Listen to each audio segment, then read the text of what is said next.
உங்கள் பேர் சொல்லுங்கள். என் பேர் பிரபாவதி. என்ன ரேங்க் ஸ்கோர் பண்ணியிருக்கீங்க? நான் வந்து டைப்பிஸ்டில் 603வது ரேங்க்கு. Very good. ஒரு ஹோம் ஒய்ஃபாக வந்துட்டு எவ்வளோ ஸ்ட்ரகிள்ஸ் வந்து இருக்கும்னு எல்லாருக்குமே தெரியும். வந்துட்டு நான் 2 குழந்தைங்களுக்கு அம்மா. என் ஹஸ்பண்ட் வந்து எனக்கு சப்போர்ட்டிவாக இருந்தாங்க எல்லா விதத்துலேயும். பேரண்ட்ஸுக்கு இதை விட எனக்கு பெரிய அச்சீவ்மெண்ட் என்ன கொடுக்க முடியும்னு தெரியல. நான் வந்து 3 இயர்ஸாக ப்ரிப்பேர் பண்ணிகிட்ருக்கேன். இது வந்து என்னோடய 2வது அட்டம்ப்ட்டு. கண்டிப்பாக இதில் கிடைக்கும் அப்படிங்கிற நம்பிக்கையோடு ட்ரை பண்ணேன், அச்சீவ் பண்ணேன். ஒரு குடும்ப பெண்மணியாக இருந்து நீங்கள் கையில் ஆர்டர் வாங்கியிருக்கீங்க, எப்படி ஃபீல் பண்ணுறீங்க?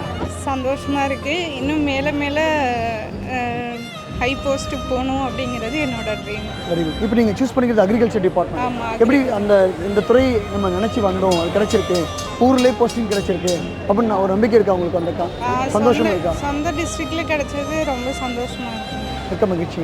இப்போ உங்களை மாதிரி குடும்பத்தில் இருந்துக்கிட்டு குழந்தைங்களையும் பராமரிச்சுட்டு படிக்கிற பெண்மணிகளுக்கு நீங்கள் சொல்ல வர மெசேஜ் என்ன? சார், ஆக்சுவலி இது ரொம்ப பாராட்டக்கூடிய விஷயம். ஏன்னா அவங்க 2 குழந்தைய வச்சுக்கிட்டு வீட்டை பார்த்துக்கிட்டு இப்போ கை குழந்தை இருக்குது, அதோடு தான் அவங்க அவ்வளோ ஸ்ட்ரகிள்லேயும் அவ்வளோ கஷ்டத்துலேயும் அவங்க கிவ் அப் ஆகாமல் அவ்வளோ ஸ்ட்ரகிளாகி அவ்வளோ படிச்சிருக்காங்க. ராப்பகலாக படித்து எடுத்தது எனக்கு நான் கண்கூட பார்த்தேன். நான் முடியலன்னா விட்டுருன்னு நான் கூட சொல்லியிருக்கேன்.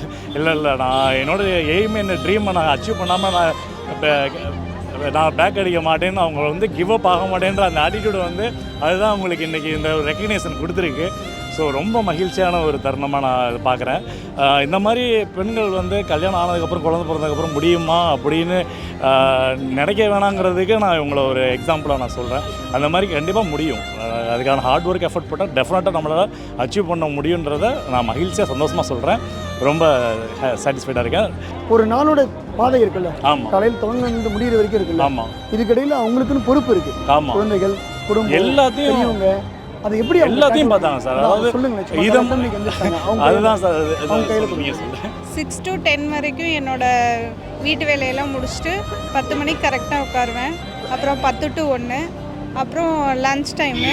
அதுக்கப்புறம் வந்துட்டு திரும்ப உட்காந்தேன்னா திரும்ப 4 மணிக்கு பாப்பா ஸ்கூல் விட்டு வர வரைக்கும் நான் உட்காந்து படிப்பேன். அதுக்கப்புறம் வந்துட்டு 6 மணிக்கு மேலே பாப்பாவுக்கு ஹோம்ஒர்க் சொல்லி கொடுத்துட்டு அதுக்கப்புறம் என்னோடய வேலையை முடிச்சுட்டு திரும்ப 8 to 10 படிப்பேன். இந்த மாதிரி தான் என்னோடய ஷெட்யூல் இருந்துச்சு. டெஸ்ட் பேட்சை கரெக்டாக ஃபாலோ பண்ணினேன்.